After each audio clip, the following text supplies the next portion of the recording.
warahmatullahi wabarakatuh, pemirsa sekalian yang berbahagia. Produktivitas kelapa sawit di Indonesia saat ini masih relatif rendah. Ini disebabkan karena salah satunya adalah penggunaan bibit yang tidak unggul. Yang kedua, karena memang sudah memasuki fase tidak produktif sehingga harus diremajakan atau di replanting. Untuk di tingkat petani ini banyak yang ditanam pada tahun 1990-an, sehingga pada saat ini sudah waktunya untuk di replanting karena secara fisiologi produktivitasnya juga sudah mulai menurun.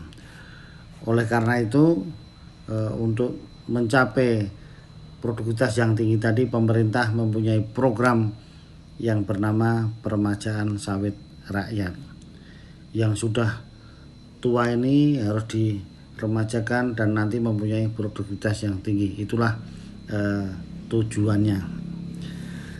Karena Peremajaan Sawit Rakyat ini untuk sukses tidak masuk dalam lubang yang kedua, nanti malah mau tujuannya meningkatkan produksi, nanti bisa gagal karena beberapa faktor.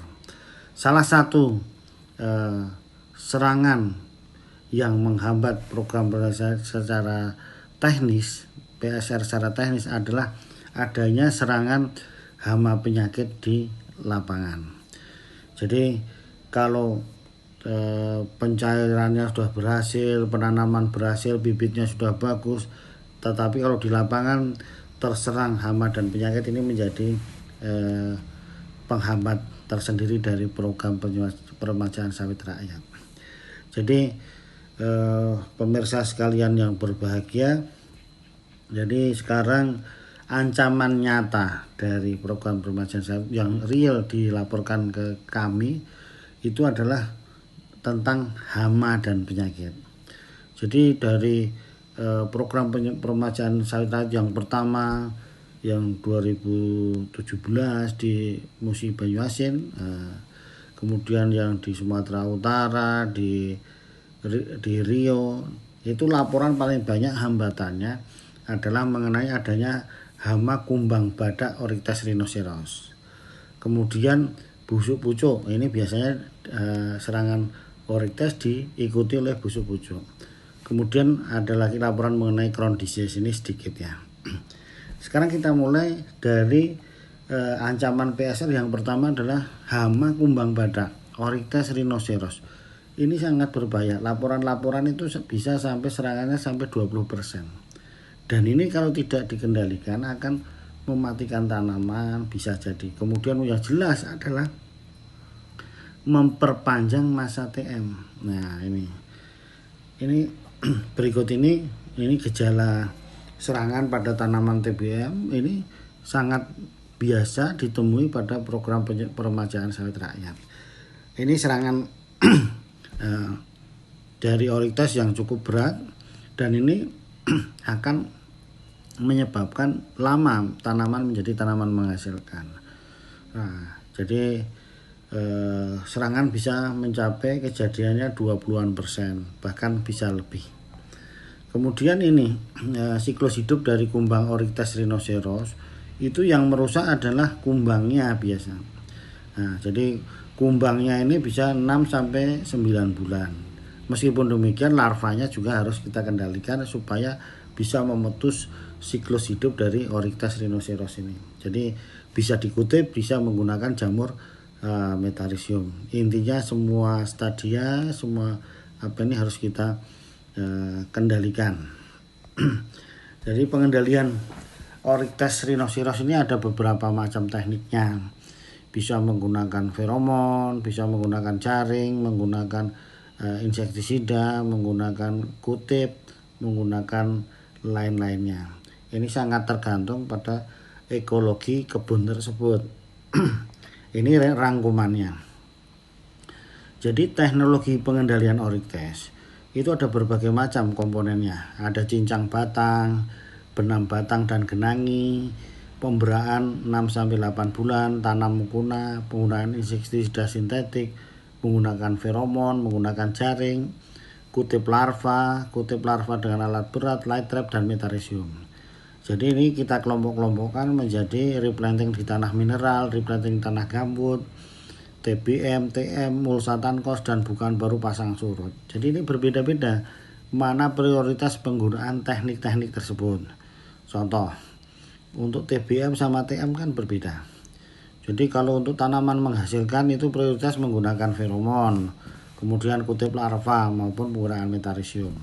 Sedangkan untuk TBM, nah ini TBM kan kalau dalam rangka PSR tadi, ini biasanya digunakan semua kombinasi pengendalian. Satu menggunakan insektisida sintetik, kedua menggunakan feromon, ketiga menggunakan kutip larva, keempat light trap, perangkap cahaya ya. Kemudian yang kelima menggunakan metarisium, nah gitu. Kemudian keenam menggunakan jaring. Nah, itu dan ini berbagai macam ini harus dilakukan. Jadi tidak hanya satu saja teknologi yang digunakan. Nah, dan itu tergantung di masing-masing tempat tadi itu. Kemudian inilah kalau di TBM yang bisa dikerjakan, pasanglah feromon atau feromonas 1 saset per 2 hektar. Insektisida sintetik digunakan yang berbahan aktif karbosulfan 5-10 gram per pohon ataupun sipermetrin. Itu bisa 100-120 mili per hektar. Kemudian kutip larva menggunakan light trap, aplikasi agen hayati misalnya campur metarisium 20 gram per meter persegi ataupun penggunaan jaring. Dan tidak lupa jika memungkinkan menggunakan kutip larva dengan alat berat. Jadi ini pengendalian ini sudah dipraktekkan di beberapa tadi KUD yang menerapkan permajaan sawit rakyat. Dan alhamdulillah itu bisa terkendali.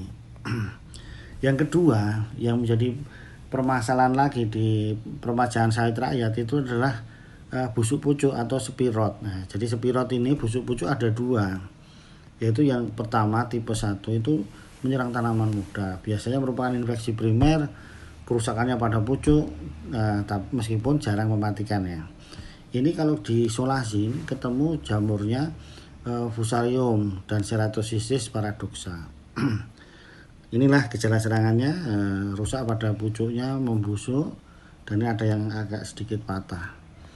Nah, kemudian yang tipe 2, ini menyerang tanaman muda maupun tanaman tua, tapi infeksinya bisa primer maupun sekunder, dan kerusakannya sangat masif, sehingga sampai di jaringan umbutnya, dan dapat menyebabkan kematian tanaman. Nah, meskipun demikian ini penyebabnya belum diketahui. Ini gambar-gambar gejala busuk pucuk ini tadi. Jadi tanamannya banyak yang busuk pada tanaman TBM biasanya. Nah, pengobatannya bagaimana? Dengan menggunakan fungisida tembaga oksida.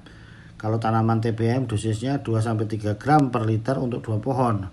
Sedang untuk TM itu 2-3 gram per liter untuk 1 pohon. Atau menggunakan fungisida lain yang berbahan mancozeb 2 gram bakterisida, kemudian ditambah streptomycin sulfat 3 gram, dan ini campur dalam 1 liter pohon. Dosisnya seperti yang tadi, yang TBM dan TM tadi. Ini kemudian ini penyakit tajuk ya, penyakit yang sering ditemui dilaporkan petani, tapi ini sangat kecil. Nah, ini penyakit tajuk ini merupakan penyakit genetik turunan, dan ini sebenarnya masih ada yang bisa recovery, bisa sehat lagi. Nah, dan ini muncul TBM biasanya. Kemudian pengobatannya bagaimana jika muncul ini?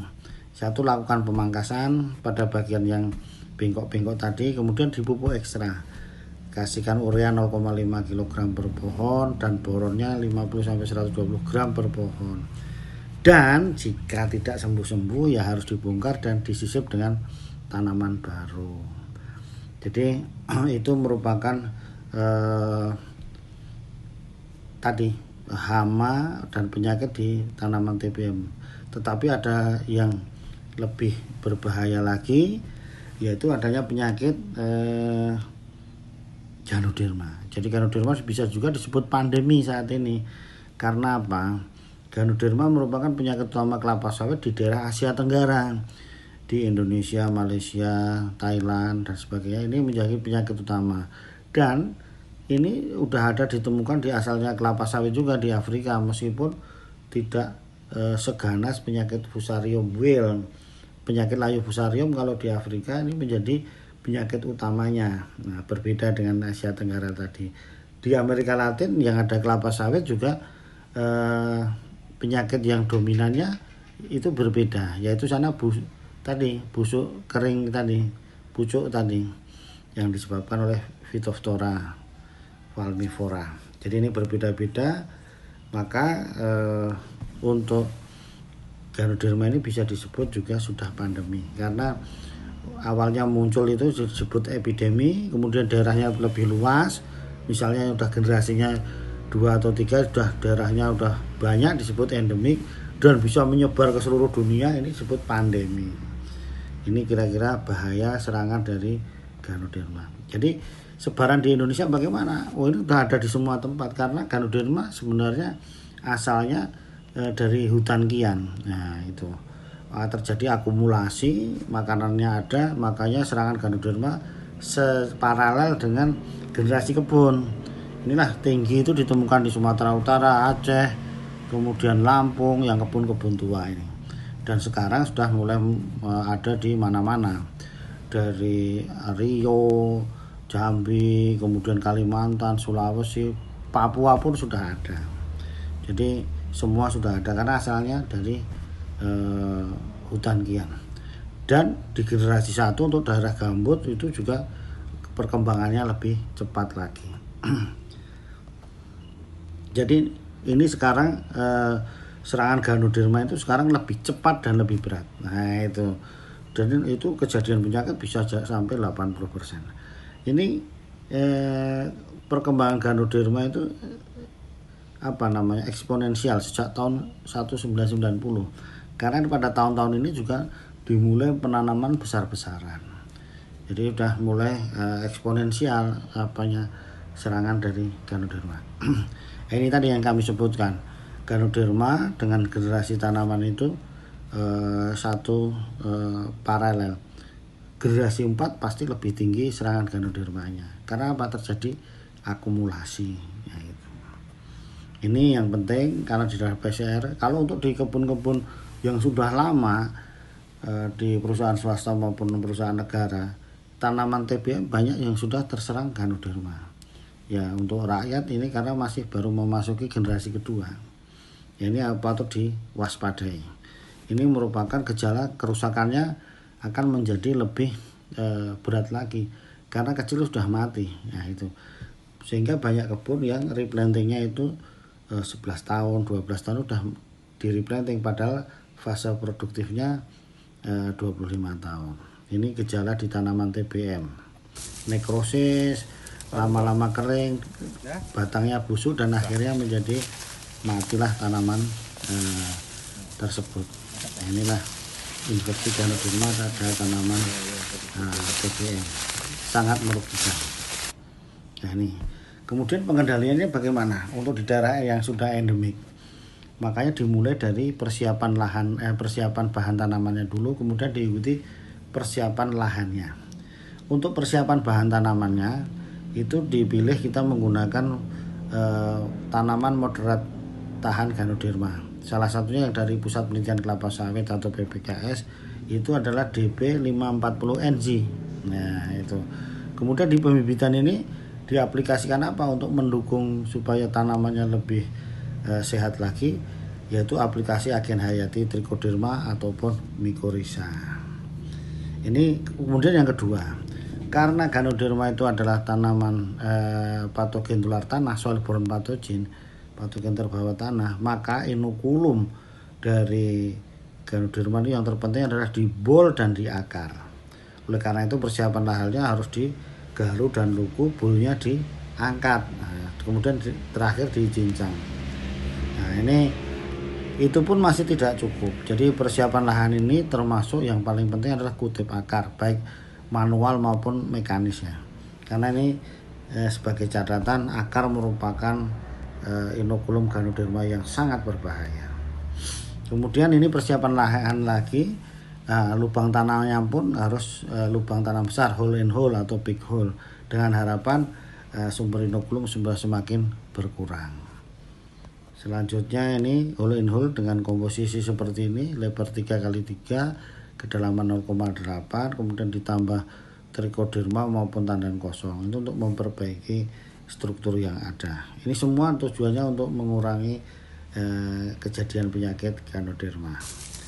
Jadi kalau di peremajaan sawit rakyat itu muncul serangan Ganoderma, maka pengobatan yang dilakukan adalah bongkar tanaman tersebut sampai bonggolnya, kemudian bikin lubang sanitasi 3x3 kali kedalamannya 0,8, kemudian aplikasi trichoderma, contohnya Margo 500 gram per lubang, kemudian sisip tanaman tersebut dengan tanaman moderat tahan Ganoderma, contohnya PPKS DP 540 NG, dan aplikasi Tankos. Nah, inilah cara kita mengendalikan Ganoderma di TBM jika di peremajaan sawit rakyat itu sudah muncul. Demikian Bapak Ibu pemirsa, kita mengetahui hama dan penyakit yang muncul pada saat peremajaan sawit rakyat dan teknik pengendaliannya. Bapak Ibu yang mau berdiskusi, sharing pengalaman, bisa ditulis di channel YouTube kita ini. Terima kasih. Assalamualaikum warahmatullahi wabarakatuh.